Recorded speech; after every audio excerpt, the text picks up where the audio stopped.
InsyaAllah kita akan mengaji tafsir Jalalain bersama guru kita Kiai Haji Wa Taufiqur Rahman, surah Al-Ahzab ayat 21 dan ayat 56. Sekali lagi insyaAllah kita akan membahas kajian tafsir Al-Jalalain surah Al-Ahzab ayat 21 dan 56. Kepada Wa dipersilakan.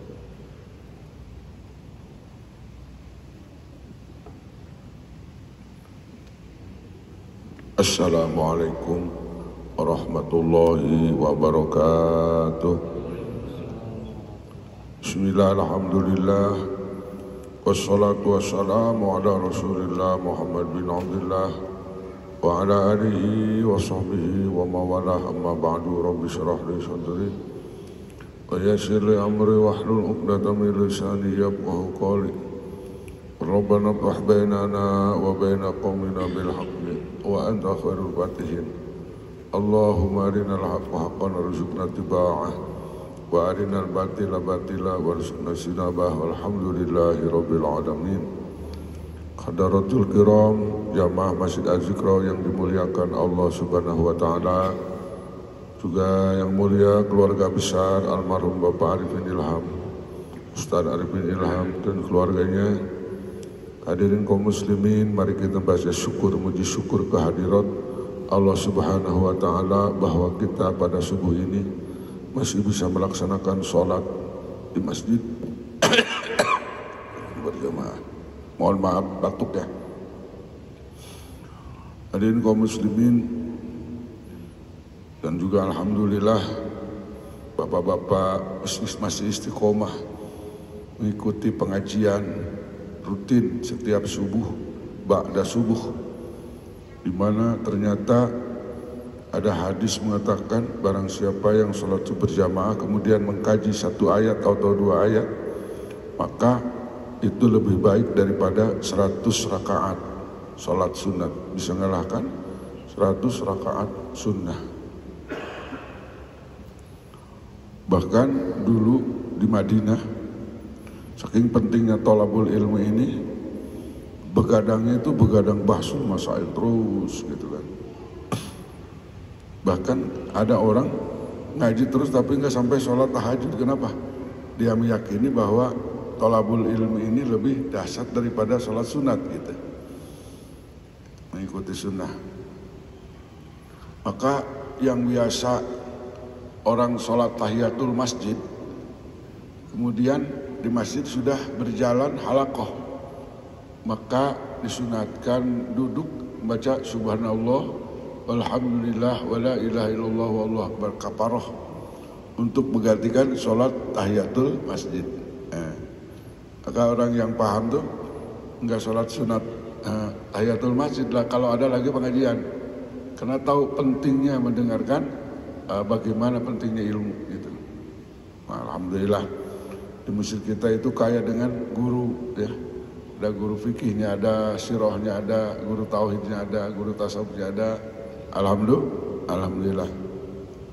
Mohon maaf saya nih pada bapak-bapak juga jamaah, ada suaranya sumbang pilek ya. Allah, mohon doanya cepat sembuh ya. Hadirin kaum muslimin rahimakumullah. Allahu akbar. Tadabbur kembali ini sebenarnya, ini tadabbur kembali surat Al-Ahzab ayat 21. Allah berfirman di dalam Al-Quran, laqad kana lakum bi rasulillahi uswatun hasanah. Yakin sesungguhnya, jadi lamnya lam taukid, qadnya li tahqiq gitu. Qadnya juga li tahqiq. Laqad kana lakum, yakin telah bukti, lakum untuk kalian, bi rasulillahi di dalam diri Rasulullah, uswatun hasanah, suri tauladan yang bagus. Jadi bacaannya dulu sebentar, kita nengok dulu. Ada di antara jamaah kita yang membaca qori, bacanya iswatun. Laqad kana lakum fi rasulillahi iswatun. Tetap sebenarnya bi kasril hamzah wa dhammiha, dalam jalan itu Pak Peri mestinya iswatun dulu, baru uswatun. Jadi bagusan iswatun dalam jalan mah. Bikasrol hamzati wa domiha. Dalam Jalalain, seperti dalam kitab tafsir Jalalain masyhuran Maliki Yaumiddin daripada Maliki Yaumiddin, itu ada, jadi gaduh ada. Nah kalau kita kan gitu qiraat Hafs yang sudah beredar, laqad kana lakum fi rasulillahi uswatun hasanah. Kok Pak Kiai, Pak Ustaz ada yang iswatun? Memang ada bacaan iswatun gitu. Jadi jangan kaget nanti kalau kita bertemu dengan ahli-ahli qori, pas baca laqad kana lakum fi rasulillahi iswatun, kok iswatun? Ada di qiraatnya dua wajah. Boleh uswatun, boleh iswatun. Itu taklim. Di dalam yakin di dalam diri Rasulullah SAW itu ada suri tauladan, ai iktidaun, gitu. Suri tauladan untuk mengikuti arahan Nabi Muhammad SAW. Itu. Di dalam jalan pil kital, dalam arahan peperangan contohnya itu Nabi paling cantik, paling canggih mengarahkan dalam peperangan. Yang pertama Nabi kalau perang pasti jadi panglima perang. Kalau dulu kan di timur-timur yang perang itu prajurit, panglimanya nggak perang ini. Kalau Nabi itu perang terdepan, perang Badar, perang Uhud, perang Tabuk, semuanya dipimpin Rasul. Nah, itu uswatun hasanah. Yang kedua, perangan Islam dengan orang kafir itu lain orang. Itu ada arahannya. Atau jangan menghancurkan rumah ibadah, jangan membunuh anak-anak, jangan membunuh perempuan, gitu kan? Yang membunuh kakek-kakek yang tidak berdaya. Itu arahan perang Nabi itu, cakep. Makanya orang Jepang itu mengagumi Islam itu dalam peperangan. Kalau Amerika kan sampai hari ini orang Jepang bagaimana coba? Yang dihancurin bukan orangnya, negara juga dihancurin. Jadi peperangan yang paling cantik, pertempuran yang paling cantik itu dalam Islam. Jadi kalau orang Sunda nggak kamarang-kamancing gitu, ibu-ibu nggak boleh, nah perempuan nggak boleh, ya kakek-kakek nggak boleh, jangan mengambil buah-buahan, jangan mencabut pohon-pohonan, jangan merusak rumah ibadah. Wah, cakep sekali. Makanya orang Jepang itu tertarik dengan Islam itu justru karena aturan perangnya gitu. Ya kalau kita kan, aduh subhanallah, luar biasa, hancurin. Apalagi lihat perang di mana sekarang lagi perang di mana tuh? Ukraina dengan Rusia itu kasihan kalau lihat banyak yang mati, singgeletak bangkai, nggak ada artinya gitu perang. Mereka itu kan kebanyakan non Muslim ya. Ukraina juga non Muslim, terus apalagi Rusia juga Soviet. Cuman kalau di Soviet, kalau Rusia dibantu sama Chechnya apa? Chechnya ya, Allahu Akbar. Itu berduka cita juga sekarang. Perang bukan orang saudara kita mati sekarang, hampir 190 ya. Semalam ya Allah di Malang. Nasib Malangmu wahai Malang, ya Allah, kasihan juga. Itu Malang ganti itu. Dia perang bukan, merebutin negara bukan, mempertahankan negara bukan, tapi bangsa kita mati kemarin. Ngeri dong, kasihan ibu-ibunya. Ya kalau perang mah jelas dia nggak bela negara gitu kan, mati. Kali ini matinya membela apa coba sok? Mengerikan. Aduh, sedih ya kita. Kita doakan mudah-mudahan yang bawa iman mudah-mudahan terima iman Islamnya ya. Kalau anak-anak ya Allah jadi korban. Itu berantemnya bukan sama pemain sama penonton, bukan. Itu aparat ya Allah, subhanallah, kasihan ya Allah. Ngeri juga ya. Jadi banyak cerita ini. Belum beres kasus si Sambo. Ada lagi perang, Allahu Akbar, Sambo lah. Kasihan juga di bangsa Indonesia ya, Allahu Akbar. Nah, Jadi Rasulullah SAW itu suri toladannya bukan dari berbagai sholatnya, peperangannya juga cantik gitu. Sekali lagi orang Jepang tertarik dengan Islam itu karena peperangannya. Beda dengan perang orang kafir, nggak dibantai semuanya, proses dulu gitu. Apalagi waktu kita di Poso ya dengar Habib Rizik itu diperkosa, bunuh. Allahu Akbar, dilempar ke sumur, wah sadis benar. Maka dalam Al-Quran, wala ta'tadu, jangan berlebihan. Sampai dipancung kepalanya, dipanjar kan. Itu dalam Islam kalau udah mati, mati aja. Kalau kita kan, kalau orang kafir kan, sampai dipancung, di lehernya dipanjar gitu kan. Kalau di timur-timur itu. Nah di sini Jalalain menyampaikan uswatun hasanah iktidaun bihi bil qitali wassabat bi muwatinihi, dan tangguh dalam mempertahankan mempertahankan wilayah. Cuman uswatun hasanah ini tidak bisa diikuti semuanya. Ada khusus siapa yang berhak untuk mengikuti keteladanan Nabi Muhammad SAW. Dalam rumah tangganya juga teladan, ya. Jadi baiti jannati, rumahku surgaku gitu kan. Kemasyarakatannya juga teladan. Idola istrinya, idola masyarakatnya, subhanallah. Nah, cuman kata Allah, liman kana yarjullaha wal yawmal akhir. Itu bagi orang yang mengharapkan gitu kan. Yarjullaha, Allahu Akbar. Yarjullaha, yang mengharapkan rahmat Allah Subhanahu wa taala. Subhanallah. Yakhafuhu, yang takut kepada Allah. Wal yaumal akhir, orang yang takut dengan hari akhirat. Yang ketiga, wa dzakarallaha katsira.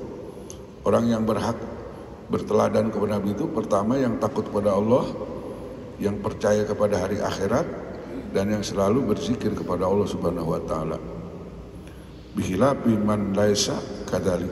Beda orang yang enggak beriman, orang yang enggak berzikir itu perangnya enggak ada alamat uswatun hasanah, ada khususiat bagi orang yang takut pada Allah, yang percaya pada hari akhirat, yang selalu berzikir kepada Allah. Ternyata di dalam peperangan pun hadirin kaum muslimin dianjurkan untuk wadhkurullaha katsira. Dalam peperangan pun kita harus banyak berzikir kepada Allah. Waktu Bung Tomo itu yang dikumandangkan kalimat itu takbir. Ternyata kalimat takbir itu satu, membawa berani, tidak takut mati. Yang kedua, bikin gemetar musuh. Hebatnya takbir tuh, Pak Patris tuh. Hebatnya takbir itu kenapa orang Belanda sampai down. Itu bukan down lihat Bang Buruncing, tapi getaran takbir. Gitu. Dahsyat itu. Belanda takut dia. Orang Inggris waktu Surabaya, ada Surabaya itu gemuruh takbir itu bisa mengalahkan gemuruhnya bom. Nah, gitu. Maka dalam peperangan itu jangan lupa zikir kepada Allah. Cuman kita perangnya sama saudara sekarang ya. Bingung kita. Perangnya perang medsos sekarang. Gitu. Ada di Cebong ada Islam juga. Di Kampret ada Islam juga gitu, berantem. Sekarang Ansor ada garis apa? Ada garis lurus, ada yang garis bengkok, kan bingung juga kita. Nah, ya enggak? Bingung aja. Itu sholat, ini sholat, berantem lagi. Ya Allah. Yang gara-garanya bukan gara-gara apa? Gara-gara khilafiyah yang lama. Jadi debat kusir. Debat kusir yang tahun zaman Belanda yang dibahas itu lagi. Tahlil lagi nanti, kunut lagi. Nanti tarawih lagi. Jadi belum selesai, ternyata sampai hari kiamat itu enggak bakal selesai. Sebab masalah khilafiyah itu sudah dari zaman dulu. Maka bagi orang-orang kafir merasa diuntungkan. Umat Islam berantemnya masih di situ juga. Kata orang jalan di tempat. Gitu. Jalan di tempat. Jadi Allah Subhanahu wa taala akan jatuh cinta kepada umat Islam alladzina yang itu namanya sopan ka'annahum bunyanun marsus. Allah sangat jatuh cinta kepada orang yang sudah berbaris rapih barisannya, sop, seperti bangunan yang kokoh. Bagaimana kita baris? Muhammadiyah punya barisan, Wahabi Salafi punya barisan, gitu kan? NU punya barisan, gak bersatu. Makanya orang kafir gak takut. Tapi mudah-mudahan Allah Subhanahu Wa Taala mempersatukan hati kita. Jangan sampai berantem gara-gara hilafiyah, ya. Amin ya rabbal alamin. Subhanallah. Nah, jadi uswatun hasanah ini untuk kita. Dan kalau kita perang nanti ya, mungkin kita akan mengalami perang seperti dulu. Ya, kata orang-orang pinter, orang-orang ulama, karena Imam Mahdi nggak lama lagi katanya. Dan runtuhnya Israel sekarang udah mulai kelihatan, Pak Ferry. Jenderal-jenderal Yahudi Israel itu sudah mulai bertumbangan. Bahkan pertahanan drone apa? Drone apa itu? Sudah mulai hancur. Random sudah mulai hancur. Nah, ini kan cuman memberikan Al-Quran itu hanya memberikan 70 tahun, 75 tahun dia menguasai Israel. Makanya ada seorang wanita cantik, ibu-ibu nangis. Orang Yahudi nangis di Perancis. Kenapa kamu nangis? Kami di Israel hanya boleh 70 tahun saja. Setelah itu keluar lagi, hancur lagi. Sekarang kita kalau lihat berita, Masya Allah, Ukraina perang. Apalagi sekarang bombardirnya itu Yahudi. Tapi kabar gembira, hari ini umat Islam ada kemenangan untuk hari ini, minggu-minggu ini, gitu. Ya kalau di Ukraina mau memihak kepada siapa? Yang berantemnya juga bukan orang Islam. Tapi kan kalau di Palestina berantemnya umat Islam, Masjidil Aqsa mau dihancuri segala macam. Nah itu, maka kita ada kunut nazilah. Bahkan di masjid-masjid yang lain, kunut nazilah itu bukan subuh aja, Pak. Kunut nazilah itu setiap waktu. Seperti di Masjid Jabal Nur tuh. Jabal Nur itu sekarang kunut nazilahnya bukan subuh aja. Jadi setiap sholat 5 waktu itu kunut nazilah. Kenapa kunut nazilah? Sebab umat Islam sedang dibombardir. Kalau Yahudi, kalau di Palestina secara fisik yang dibombardir ya. Tapi kalau di Indonesia yang dibombardir itu segala macamnya. Ekonominya dibombardir, fisik juga, mentalnya kita dibombardir, gitu. Dan cuman orang beriman itu harus tetap Rabbana la tuzigh qulubana ba'da iz hadaitana wa hab lana min ladunka rahmatan innaka antal wahhab. Kalau berita dari Palestina tuh ngeri kan. Saya punya itu grup berita Palestina itu. Bapak suka ada juga di Al-Hidayah juga Bapak suka ada muncul. Nah, hadirin kaum muslimin, di tengah-tengah kita ini kita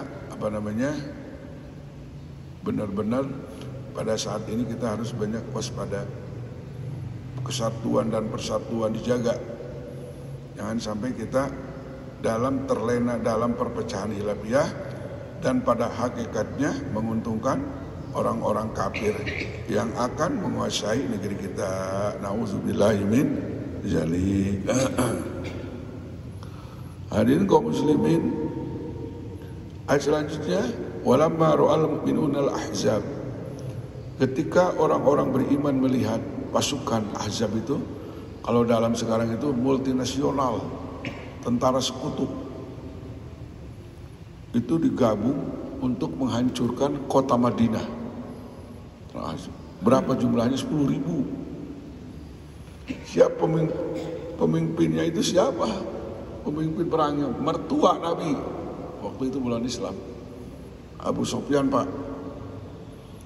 Mertua Nabi yang memimpin akan menghancurkan Madinah. Sedangkan Kangjeng Rasul itu punya tentara 700. Coba bayangin. Apa yang terjadi? Maka tentara Al-Ahzab ini Nabi langsung bermusyawarah dengan para sahabat. Wahai para sahabat, musyawarah. semuanya musyawarah, maka jadilah usulan dari Salman Al-Farisi. Kata Salman Al-Farisi, dulu saya waktu menghadapi perang ini bikin parit. Maka seberapa kilo tuh parit yang ketika parit selesai, maka kuda tidak bisa nyebrang gitu. Kuda tidak bisa nyebrang. Akhirnya dibikin parit setengah bulan gitu. Maka pas orang kafir lihat, wih, ya nggak bisa nyebrang ini kita. Itu 24 jam bikin parit. Termasuk Rasulullah bikin parit, ngomong bikin parit itu. Bayangin coba. Sebenarnya tanahnya kan tanah di batu bebatuan coba. Tapi dengan usaha keras mujahadah, maka tanah dari batu itu bisa itu juga. Begitu. Allahu Akbar. Itu unik. Orang-orang kafir, orang-orang Yahudi bingung juga. Ketahuan, wah ya ada di tengah-tengah membikin parit, ada sahabat Nabi mengatakan, ya Rasulullah, kapan kita merebut negeri Romawi katanya. Gitu. Itu orang Yahudi karena ketawa, gila katanya. Baku bikin parit sudah punya program ingin merebut kota Romawi, gitu kan? Gitu. Karena dalam Al-Quran kan sudah dikatakan gulibatir Rum, negeri Rum akan dikalahkan. Gitu. Allahu Akbar. Apa ketika para sahabat Muhajirin dan Ansor melihat orang-orang kafir tentara Ahzab yang jumlahnya 10.000 yang dipimpin oleh Abu Sufyan, apa dia berkata? Qalu hadza ma wa'adana Allah wa rasuluh wa sadaqallahu wa rasuluh wa ma zadahum illa imanan wa taslima. Ketika orang-orang mukmin, sahabat Muhajirin dan Ansor maksudnya tentara begitu banyak, dan maka apa yang dikatakan? Hadza ma wa'adana Allah, inilah apa yang telah dijanjikan oleh Allah kepada kita, yang telah dijanjikan oleh Rasul kepada kita. Apa itu? Ibtila, ujian dari Allah Subhanahu wa taala menghadapi tentara 700 kok lawan 10.000, kan ini ujian berat, keseimbang gitu ya. Kemudian wa nasri, pertolongan Allah, wa sadaqallahu wa rasuluh, dan maha benar Allah dan Rasulnya dalam janjinya, wa ma zadahum illa imana wa taslima. Tidak ada yang bertambah kepada sahabat kecuali iman, tasdiqan bi wa'dillah, yang meyakinkan dengan janji Allah, wa tasliman, dan pasrah dengan urusan Allah. Sebab menurut logika yang ada nggak masuk akal, tentara 1.000 dilawan 10.000 dilawan 700. Kalau pernya satunya per berapa melawan 10.000? Kalau 1.000 berarti kan 10 orang. Ini 700, berarti lebih daripada 10 orang, satu lawan lebih dari 10. Tapi orang-orang beriman mengatakan wa sadaqallahu wa rasuluh wa ma zadahum illa imanan wa taslima. Seperti kita dulu untuk menghadapi Bung Tomo dengan bambu runcing, dengan yakin, tekad, dengan bulat, akhirnya kan merdeka. Insya Allah. Kalau kita sekarang dibombardirnya dengan apa? Narkoba. Anak muda kita narkoba. Kemudian ternyata itunya geng narkobanya orang bingung juga. Dengan judi online, siapa gengnya? Siapa gengnya judi online? Siapa sekarang yang bandar narkobanya siapa? Yang pengedarnya siapa? Itu yang dibombardir itu. Kemudian film-film porno itu dibombardir. Yang kedua, di dalam politik adu domba, umat Islam diadu domba. Yang paling takut nanti aparat dengan aparat gelut. Waduh, bingung juga ini. Nah, ini ujian kita. Nah, maka umat Islam berdoa, gitu kan? Rabbana la tuzigh qulubana ba'da idh hadaitana wa hab lana min ladunka rahmatan innaka antal wahhab. Hadirin kaum muslimin, masya Allah. Jadi, tapi kita dibandingkan dengan negeri-negeri lain kita masih aman, Pak ya. Masih bisa sholat berjamaah, alhamdulillah, bisa ngaji, kuliah subuh, alhamdulillah. Di negeri orang mah sudah nggak bisa, apalagi di negeri Cina, di Rohingya, di Kashmir, waduh gawat itu. Kalau lihat penyiksaan orang-orang kafir laknatullah yang ada di Rohingya, di satu lagi apa tuh? Uyghur, itu sadisnya itu luar biasa terhadap Islam. Jadi kalau Islam minoritas itu disiksa, itu dibunuh,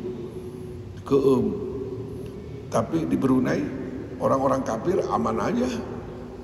Pak Ferry ya, di Brunei orang kafir ada orang kafir, tapi adem. Kenapa? Karena umat Islam mayoritas menghargai kafir. Kafir yang harus dihargai itu ada dua. Ada kafir zimmi, ada kafir mustaman, Pak Ferry. Kafir mustaman, kafir zimmi itu kafir yang mempunyai perlindungan. Perjanjian di sini. Saya mau hidup di sini, gitu kan? Mau kerja di sini, gitu orang kafir. Belum gak banyak sekali kafir zimmi di kita. Nah, ada lagi kafir musta'man. Kafir yang kejar oleh musuhnya kita amankan. Itu harus dijaga. Nah, paling bahaya nanti kalau kafir zimmi sudah mau berkuasa. Mau merebut negeri kita, ini paling berbahaya. Pura-pura dia baik-baik, tapi punya program untuk menguasai negeri Indonesia ini. Ya, jangan lengah kita, Pak Ferry, jangan sampai dikuasai sama orang-orang kafir sekarang. Gitu. Kafir. Nabi juga menjaga kehormatan kafir zimmi. Man adza dzimmiyan faqad adzani. Barang siapa yang menyakiti kafir zimmi sama dengan menyakiti aku, dan aku nanti akan mengadakan pertanggungan jawab nanti di akhir akan menagih. Gitu. Tapi mana yang halal darahnya adalah kafir harbi. Nah, yang paling kita khawatirkan, takut mereka jadi tadinya kafir zimmi menjadikan kafir harbi. Yang ini takut ya. Apalagi lihat lantangnya Uat, apa namanya? Kalau Uat itu Ustaz apa? Uat Ustaz apa? Kalau ada Uah, ada Uas, ada Uat. Apa? Uat siapa? Hah? Itu berani sekali menjelaskan tentang bagaimana bahayanya PKI gitu. Itu khusus ada videonya. Ustadz ya, Tanjung Alfian Tanjung. Nah, itu paling berani Pak Ferry, itu jelas itu kronologi PKI itu. Kalau lihat itu ngeri juga. Program-program PKI, gaya-gaya PKI yang hari ini gitu kan, balas dendam. Tapi kita tetap tawakkal ala Allah sesuai dengan apa yang disampaikan oleh tentara Rasulullah. Ketika melihat Al-Ahzab, apa yang dikatakan? Qalu hadza ma wa rasul. Ini ujian dan minta pertolongan Allah. Dan Allah Maha benar dan Rasulnya. Dan ada dua kita untuk menghadapi kafir itu, illa imanan wa taslima. Membenarkan kepada janji Allah dan pasrah dengan perintah Allah. Apalagi kalau lihat sejarah masa lalu itu PKI itu ngeri juga ya. Kiai dipencit, santri dipencit. Ada orang-orang NU di pengajian gak taunya makannya racun, disuguhin sama garwani-garwani gitu kan. Ada yang telanjang itu nauzubillah min dzalik. Ini Allahu Akbar. Kalau lihat sejarah dulu ya, tapi mudah-mudahan umat Islam sekarang bersatulah. Udah jangan berantem masalah puru lah. Mereka sudah bersatu ingin menghancurkan umat Islam. Kita masih berantem di dalam masalah purunya gitu, yang ditonjolkan. Itu saya nggak khawatir. Maka ada yang kaum muslimin itu surat Al-Ahzab ayat berapa? Ayat 21 dan selanjutnya. Dan kemudian kita juga akan membahas fadilah sholawat ya. Allah Subhanahu wa taala berfirman di dalam Al-Quran surat Al-Ahzab ayat berapa tadi? Ayat 56 ya. Nah, innallaha wa malaikatahu yusholluna ala nabi ya ayyuhalladzina amanu shollu alaihi wa sallimu taslima. Sesungguhnya wahai innallaha, sesungguhnya Allah Subhanahu wa taala wa malaikatahu dan malaikat-malaikat Allah yusholluna ala nabi, salawat atas Nabi Muhammad sallallahu alaihi wasallam. Dalam Jalalain ala Muhammadin sallallahu alaihi wasallam. Wahai orang-orang beriman, bersolawat atas Nabi wasallimu dan baca salamnya dengan salam yang sempurna. Nah, Jalalain pondok qulu Allahumma sholli ala Muhammad wa Allahumma sholli ala Muhammadin wasallim. Paling pondok tuh untuk menunaikan wasallimu shollu alaihi wasallim taslima paperi kalimat pendek kalimatnya untuk menunaikan perintah itu. Imam Syekh Jalaluddin mengatakan qulu Allahumma sholli ala Muhammadin wasallim. Qulu Allahumma sholli ala Muhammadin wasallim. Ini kaum muslimin luar biasa ini. Allahu Akbar. Di dalam keterangan yang telah kita ketahui bahwa ada seorang ulama namanya Al-Imam Ibnul Qayyim Al-Jauziyah rahimahullah ta'ala mengatakan bahwa ada 40 faidah orang yang selalu baca sholawat atas Nabi Muhammad SAW. Yang pertama faedahnya imtithalu amrillah. Bapak, Ibu, kenapa rajin sholawat rajin amat sih baca sholawat? Jawabnya imtithalan li amrillah. Karena Allah mengikuti perintah Allah. Ya ayyuhalladzina amanu shollu alaihi. Nah, ada dalilnya Pak orang baca sholawat tuh. Yang kedua, muwafaqatullah subhanahu wa ta'ala bi sholati ala Nabi sallallahu alaihi wasallam. Gitu. Karena Allah sholawat, malaikat juga sholawat, masa kita nggak sholawat? Pondok ya. Kemudian muwafaqatus sholat, ternyata wiridan para malaikat pun sholawat. Cuman sholawatnya malaikat dengan kita beda.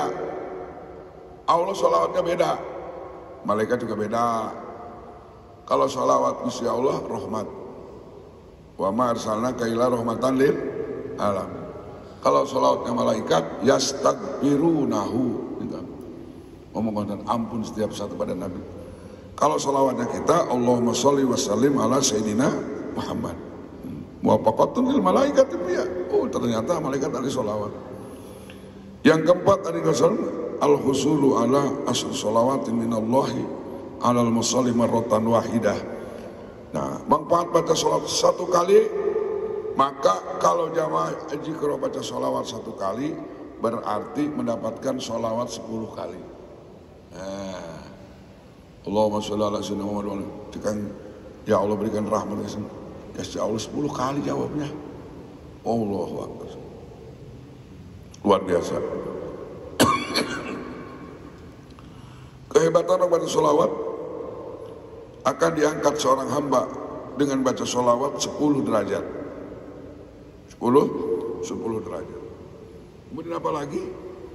Akan dibahkan 10 derajat akan diangkatkan oleh Allah Subhanahu wa taala, akan dikabulkan segala doa. Orang yang baca sholawat itu akan dikabulkan dari segala doa. Jadi sebelum kita berdoa minta kepada Allah itu harus dimulai dengan baca sholawat 10 kebaikan dan akan menghapus 10 kesalahan. Kemudian ayat selanjutnya adalah sababu diijabati doa. Orang yang baca sholawat jadi sabab diijabahnya doa. Yang ke-9 husulu syafaatil mustafa. Orang yang rajin baca sholawat adalah akan menghasilkan syafaat Nabi Muhammad sallallahu alaihi wasallam. Yang ke-10 sababun li ghufraniz dzunub, jadi sabab diampunnya dosa-dosa kita. Yang ke-11 sababun li kifayatillahi ta'ala al-abda ma ahmahu, akan mencukupi apa yang diinginkan oleh hambanya. Orang ahli baca sholawat itu akan dijamin akan ditunaikan segala kebutuhannya yang bermanfaat untuk dirinya. Yang ke-12 orang baca sholawat qurbul abdi minan nabi yaumal qiyamah, dekatnya orang itu kepada Nabi Muhammad sallallahu alaihi. Orang itu dekat amat sih. Itu ada orang yang dekat sekali sama Nabi. Oh, ternyata dia di dunia ini sering membaca sholawat kepada Nabi Muhammad sallallahu alaihi wasallam. Yang ke-18, yang ke-13, qiyamus sholati maqamas shadaqah lidzil usrah. Ada orang miskin gak punya apa-apa. Kata orang miskin, ya Allah, orang itu rajin sedekah sama orang miskin, bagaimana? Gitu kan? Ternyata datang ke akhiratnya Pak Peri, eta orang miskin banyak nilai sedekah. Kata orang miskin, malaikat, kenapa aku punya catatan sedekah? Kan dulu aku orang miskin. Gitu. Kata malaikat, sholawat kamu sebagiannya dibikin pahala sedekah, bisa mengambil orang-orang kaya. Masya Allah, luar biasa. Gak punya duit tapi di sononya sedekah ke masjid, ke pesantren, padahal dia gak punya apa-apa, tapi dia selalu membaca sholawat kepada Nabi Muhammad Sallallahu Alaihi Wasallam. Ini kata Ibnu Qayyim ini 40 khasiat. Tapi menurut Ki Mukhlisun itu pimpinan pesantren Payaman itu sampai ada 100 lebih kehebatan membaca sholawat atas Nabi, atas apa namanya, atas membaca sholawat atas baginda Nabi Muhammad Sallallahu Alaihi Wasallam. Allahu Akbar. Kemudian apalagi? Sababun liqada'il hawaiji. Orang yang baca sholawat jadi asbab kebutuhannya, hajat-hajatnya selalu ditunaikan oleh Allah Subhanahu wa taala. Nomor 15, sababu li sholatillahi wa malaikati alaihi. Orang yang selalu baca sholawat dapat sholawat dari Allah, dapat sholawat dari para malaikat. Mudah-mudahan kita rajin baca sholawat ya. Amin ya rabbal. Nah, niatnya karena Allah aja deh. Nanti ada pahalanya itu banyak kali. Kemudian apalagi? Sababun zakatil musolli. Orang yang selalu sholawat kepada Nabi Muhammad SAW itu jiwanya akan bersih dari sifat-sifat tercela. Jadi orang yang rajin baca sholawat itu hatinya bersih, tidak sombong, tidak dendam, gitu kan? Tidak angkuh, tidak hasad. Itu mengikis sifat-sifat kotor. Sababul zakat lil musolli, bersih. Orang yang baca sholawat itu pengaruh positifnya adalah akan bersih hatinya dari jiwa-jiwa yang kotor. Makanya mudah-mudahan dengan mendengar firman Allah, innallaha malaikatahu yusholluna 'alan nabi, ini kita diberikan kekuatan untuk selalu membaca sholawat atas baginda Nabi Muhammad Sallallahu Alaihi Wasallam. Masya Allah, luar biasa ini. Kemudian 17, sababun tabsyiril abdi bil jannati qabla mautihi. Ini yang paling dahsyat ini. Orang yang ahli baca sholawat, kata Ibnu Qayyim, subhanallah, akan mendapatkan kabar gembira. Orang itu sebelum meninggal sudah mendapatkan kabar gembira bahwa dia akan menjadi ahli surga. Allahu Akbar. Yang ke-18, sababun najati min ahwali yaumil qiyamah. Orang ahli baca sholawat akan diselamatkan daripada bencana kiamat. Allahu Akbar. Amin ya rabbal alamin.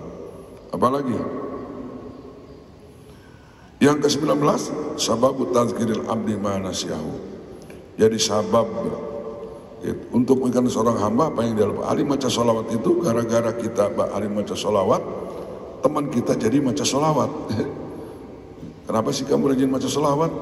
Aku nggak sholawat sama Nabi jarang. Udah, kalau udah ketemu aku lo harus baca sholawat, udah, jangan macam-macam gitu. Jadi ngajak ya, ini pada orang lain. Subhanallah, luar biasa, ya Allah, ya Allah. Subhanallah, subhanallah. Kemudian apa lagi? Allahu Akbar. Ada lagi hadirin kaum muslimin kehebatan sobat. Sababun nabdil fakri. Orang yang selalu baca sholawat itu enggak kekenaan kepakiran, selalu dicukupi. Kemudian orang sholawat nabdil bukhli anil abdi, tidak akan pelit. Orang yang baca sholawat yakin orang jadi orang dermawan, baik, bager. Yang ke-24, sababnya munajatnya ke Allah Subhanahu wa Ta'ala. Orang yang tidak membaca sholawat, orang yang baca sholawat selamat daripada doa Nabi yang menakutkan. Rogi ma'an purojulin, cilaka eta jelema, cungurna bisa ruksak, buntung, ponges, hidungnya bisa ruksak dia doa nggak benar sama. Bagi orang yang mendengar namaku tidak baca sholawat. Kalau kita nih ada mubalik nih, Qala Nabiyyu sallallahu alaihi, kita diam aja, nggak mau baca sholawat. Itu rogi ma'an purojulin, kata Nabi, mudah-mudahan hidungnya ponges. Tuh, tahu nggak ponges? Bahasa Melayunya ponges nggak tahu tuh. Jadi kalau dengar Nabi harus apa? Harus disertai dengan sallallahu alaihi. Itu Bapak Eri, Bapak-bapak yang dimuliakan Allah. Kalau kita dengar kiai ustad, Allah qala nabiyyu sallallahu alaihi, kalau diem rogi ma'an purojulin, semoga ponges hidungnya si orang-orang yang baca sholawat ketika mendengar namaku. Masya Allah. Nah, orang baca sholawat mah tidak terkena doa itu. Allah, batuk baik. Subhanallah. Kemudian mahabbatu Rasulillah. Orang yang selalu baca sholawat atas Nabi, dia akan di hatinya ada tertanam cinta kepada Allah, cinta kepada Rasul, cinta kepada fakir miskin. Allahu Akbar. Orang yang baca sholawat akan diberi kenikmatan melaksanakan sunnah-sunnah baginda Nabi Muhammad Sallallahu Alaihi Wasallam. Maka ada cerita ini sudah masuk Pak, sudah beredar kemana-mana. Jadi ada seseorang ulama lagi menggali sumur, berdoa tapi nggak muncul airnya. Padahal itu ahli, menurut mereka itu wali itu. Ada wanita umur 17 tahun beludah tanah itu jadi mengeluarkan air. Maka laki-laki itu nangis, kamu kok bisa begitu? Apa yang kau selalu dibaca? Maka wanita itu mengatakan, bikasrati sholawati ala nabil muhtar, aku selalu membaca sholawat atas Nabi. Apa yang aku inginkan Allah kabulkan. Nah, mudah-mudahan ya, sholawatnya niat karena Allah, bukan karena apa, niat karena Allah, karena Allah sholawat, malaikat sholawat, itu kan. Nah, janji Nabi juga ada, barang siapa sholawat 1 kali, Allah akan baca sholawat 10 kali. Kalau barang 10 kali, dibaca 100 kali. Mudah-mudahan ada manfaatnya. Allahumma arhamna bil Qur'an waj'alhu lana imaman wa nuran wa hudan wa rahmah. Allahumma zakirni minhu ma nasina wa alimna minhu ma jahilna warzuqna tilawatahu ana al-laili wa atrafan nahar waj'alhu lana hujjatan ya rabbal alamin. Subhanallah, subhanakallah bihamdika asyhadu an la ilaha illa anta astaghfiruka wa atubu ilaik. Mohon maaf. Assalamualaikum warahmatullahi wabarakatuh.